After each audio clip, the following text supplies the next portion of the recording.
So Marianne is going to stay on the stage, and she's going to say a few things, and then we're actually going to watch her ETS profile video before we head downstairs for the Women in Power Hour reception, which will be after we show Marianne's video. On that note, I do want to say, please feel free to approach these women to continue on with this conversation while we are at happy hour, but Marianne, I will leave it to you. Thank you. Hi, Marianne. Hi, Barbara. For those of you who don't know me, I am Barbara Clemenhagen. I am with Customized Energy Solutions, and Marianne and I have known each other A very long time. I don't think she had kids when I first met her. No, I certainly didn't have pre-children. kids when I first met her, but mine were inherited. So we're just going to talk a little bit about kind of being a woman in the industry as we kind of move yourselves to the cocktail hour. So we're not going to take a whole lot of your time. And I think we sort of anticipated this would happen after the video played. But I'm going to ask the first question anyway. Go for it. I think the first question is a great question. God grant me the Marianne, serenity you to have accept the thing. fabulous relationship with your grandmother, had a fabulous relationship with your grandmother. She was an amazing woman. And you have often tell stories of how she really provided you with kind of your foundation as a leader, your foundation as a mother, and your foundation as a technology leader. So tell me a little bit about your grandmother. Yeah, so I'm blessed with two strong grandmothers, which the video highlights. My maternal grandmother was a chemistry teacher, and my grandfather had come back from World War II. He was a Marine and was going to get his GED, and she was his teacher. And they fell in love and got married and had 9 babies, and a good Irish Catholic family. And so when baby number 9 was in school, my grandmother told my grandfather that she was going to go back to school at night and finish her next degree. Well, my grandfather was working for National Grid at the time, so he was the guy who would run on and shut the natural gas off if there was a fire or whatever. And so Graham started taking classes at night with 9 children at home. And so she ended up getting her master's degree in chemistry and then her master's degree in physics. And at 68 years old, she graduated with a PhD in nuclear physics. She's amazing. So she could bake and quilt and sew, and she rebuilt laptops, and she had litmus paper in her bedroom, underwear drawer. And she was just so much fun, but it was such an interesting childhood because no one ever told girls in our family that you couldn't do math or you couldn't do science. Like, it was a foregone conclusion. And one of the things when ETS called and asked if they could do a little bio on me and talk about female leaders, it's always a little uncomfortable. It's like, but I really wanted to do it to highlight how all of us can really have an impact on the next generation, and things like the words that we use, and making sure that it's equal playing field, girls and boys, men and women. It really can impact an entire generation if we all just did a couple things a little bit different. So with that in mind, what leaders in our industry have impacted your career over the course of the years? So I've had lots of great bosses, but I've had 2 very strong female bosses. I talked about 9/11 a little bit on prior panels, and I was at Dynegy on 9/11. I was on the 66th floor in downtown Houston. A woman named Kim Casey, who's a pioneer in the space, was our head of Texas at the time. And during 9/11, we had to evacuate the Wells Fargo Tower. And so we were dispatching power plants on the ship channel and moving megawatts, and we had to move the real-time desks out of downtown because there was a concern that our tower would get bombed next. And I have never, Kim's pretty excitable, but in that moment, she was so calm. It was like just triage, what has to be done next, and it was organized, and I thought, you know what? This is really important to learn from, so that when you find yourself in these critical situations, how to rise above it and get what needs to get done and not panic and not fall apart, but really lead us through that. And it was an amazing thing to watch. Another boss that I had when I was at Reliant, Janie Mitchum, Janie ran the trade floor at Reliant. And first time I got called into her office was not a place you ever wanted to get called into. On her wall, she had a framed picture of her in the Wall Street Journal. It's one of those, pencil-drawn pictures. I was like, man, that is my bucket list. Like, I will know I've made it when there's a pencil sketch of my face in the Wall Street Journal. But the great story is what she did to get there. And she was running Reliant power plant's coal plant, one rail into the plant to deliver the coal. And the fuel supply agreement, they knew how much it would cost to build another spur, and so they would charge absolutely as much as they possibly could. And she called them out on it, and they like, you're not going to do anything. And she built that spur line, created competition, drove the coal price down, kept the plant running. I mean, it is just believe in yourself, know your numbers, and don't back down. So yeah, I have been very lucky to have some strong women and have really tried to take lessons from them, kind of try on their management styles, kind of like you would an outfit, and see what works for you and what doesn't, and then take the best parts of that forward. So with that in mind, knowing today what you know now, what advice would you give your younger self? There's probably a handful of things I wish I'd do a little, I'm marrying for money instead of love next time. Just kidding. No. I married my high school sweetheart. I sat behind him in 9th grade. Our lockers were next to each other. We're happily married 20 years. No, I think a couple things I would tell myself. One, be brave and don't doubt yourself. And as a young female engineer right out of college, I really didn't find my voice until after I'd gone back, got my MBA at night, and found myself at Dynegy, where if you didn't speak up, you got run over. So be brave. And kind of a more practical is, I wish I paid more attention to my finance and accounting classes.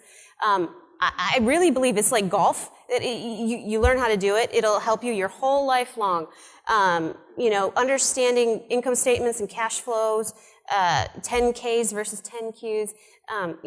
Those things are something that you can use both for your personal, your personal life and your investments, and for companies and next jobs, looking to see what's the financial status of the company you might go to. I would have paid way more attention in finance and accounting. And the hair on the back of your neck. So you have 3 boys. I do have 3 boys. And you're raising them to be 3 good men. Trying my best. So what lessons are you giving your 3 boys as they go out in the workforce, and what perhaps we hope will be a more diverse, different world? Yeah. But what advice are you giving them to be better leaders, better employees? Yeah, so I have 3 teenage boys right now, identical twin boys, which I'm convinced is the worst kind of twins because they can't help themselves. So they're 15, and then my youngest is 13, and they look like Irish triplets. They're the same height. And it is interesting raising boys, because their whole life their mom has been working, engineer and running an energy company, and dad's stay at home and takes care of everything on that front.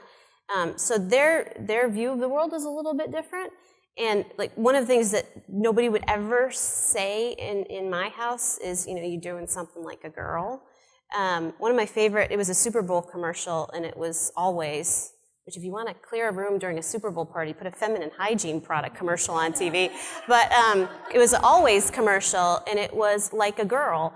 And they started the commercial by having teenagers and young adults say, show me what it's like to run like a girl, and they're just kind of doing this, and show me what it's like to throw like a girl. But then they brought in small girls before puberty, and the little ones ran their heart out through, and it was like, at what point do girls think being a girl goes from being something strong and powerful to being something flippant? And that was very, very powerful, and so words matter. And I've got one who couldn't throw a baseball from here to there, but we would never say that he throws it like himself. And there's nothing wrong with that. But I think words matter. One of my favorites is the rule of thumb, which, whether this is true or not, but if you Google it, you'll find it. People use that saying all the time, the rule of thumb. Like, do you know what a rule of thumb means? Like, apparently what it means? I remember you telling me this, and now I can't remember what it is. She's literally stumping me right now. It's good. I think that it apparently back in the 17th century in England, it was legal to beat your wife with a stick as long as it was no bigger in diameter than your thumb. I think as an example, true story. I think as an example, these mannerisms are manpower. Things that we use that we don't even hear ourselves, that they get folded or woven into the words that we use and the ways we communicate with one another. And really think we, as a industry, could work more on that. Yeah, I think there's a sort of lot of language barriers that we work through, but I've never been a huge fan of gender neutral language. That's also problematic. Yes. This is a chair, and a chairperson is a different thing. A chair is just an inanimate object. All right. Thank you, Lee. And so now we are ready to play Marianne's profile, so we hope you enjoy. Thank you.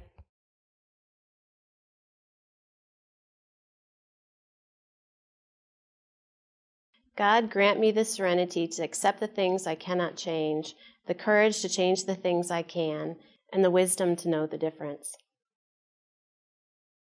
I grew up in upstate New York, a small little town, and I can remember one particular day that really brought home how important these two women have been in my life. I was at college at Rensselaer Polytechnic Institute, and it was snowing that day. And I called my grandmother, my Nan, to see how she was doing. And I said, "Hey, Nan, how are you?" And she said, "I just got off the roof." And I was like, "Why are you on the roof?" And she said, "Well, I shoveled it off. Your grandfather can't get up there."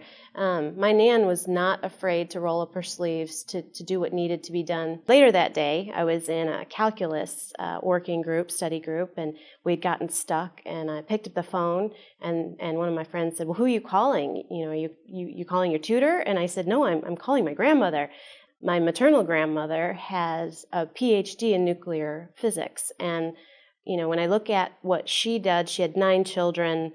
She could bake and quilt and sew and rebuild laptops. And so from a young age, when I look at these two fabulous women who had very different characteristics, one very academic and smart and pushing for continuous education, and another woman who's not afraid to get up on a roof and shovel off the snow because it needs to be done, I like to carry the best parts of both of them with me. Being a woman in the energy industry has both its blessings and its curses. I think some of the challenges that we face primarily at the executive level is the relationship building and the mentoring. When I look back on my career, I've been lucky to have several women, strong women, who were helped me along my career path. But there's just not that many of us. I think we need to get more women at a young age involved in STEM, science and engineering in particular. I think we need to find out why so few women want to come into the energy industry, and then why once they get here, not that many stay. I think part of it has to do with the nature of a trade floor. It's not an environment for thin skin. You have to be aggressive. You have to think on your feet. And you can't be afraid to get in somebody's face, because in the moment when the volatility shows up and prices are changing and information's flying all around, you have to contribute. You have to be part of the solution. And I think many women have a hard time seeing themselves in those roles. If there was an easy way to fix the challenges women face, we would have done it already. I do think there are several things that we can continue to work on as an industry going forward. So finding more women interested in coming into the energy space, supporting them in their decision to come into the industry, and then once they get here, try to retain, mentor, and promote those women here, whether it's EDF or in the industry as a whole. I do think there are some things that could be done short-term and long-term that would help promote women in energy. I'm on the board of the Gulf Coast Power Association, and a couple years ago, a board meeting, and we're all sitting around looking, doing the reflection on how did the latest conference go. And one of the things that I brought up is, we had 4 panels, 5 people on a panel, but we did not have a single woman on the stage. And not that we don't have strong, capable, knowledgeable women who could step up into those roles. It's just we didn't look around and say, hey, who do we have promoting the industry? Who do we have that could help, that maybe looks or acts or comes from a slightly different background than the traditional utility? Proud to say that since then, we've added the Women's Empowerment Initiative. We have an all-day women's conference. This will be our 3rd year this year in Austin, Texas. And we've created networking groups, mentoring, and other ways that we can help get women more support in the energy space. So when I think about how can we remove the barriers and how can we help women be more excited about having energy careers and stay with us, I do think it's important to reward the women who are making a difference, to make sure there's seats at the table for our female colleagues, to make sure that women get out of the office and do more networking. Men are often, on the golf course or in the duck blinds with their customers, spending 5, 6, 7 hours at a clip. Women will often stay back and work in the office and think that that's what needs to get done. So they're very tactical that way. And in energy, when there's more transparency and the systems are doing more of the work, getting deals done often relies on the relationships that you have with those suppliers and with those customers. And when you're in a pinch and you need help, who are you going to call? The person you just spent 8 hours in the duck blind with, or someone who maybe is technically smart but you haven't talked to in a while? And I think that for women, they need to focus on not just being technically good or getting the things that need to be done in the office done every day. They also have to work on building those relationships that will help them throughout their career. I hope someday to have a legacy much like both my grandmothers did. When I look at how you can change someone's life, it's often not the big things, it's the little things that they remember.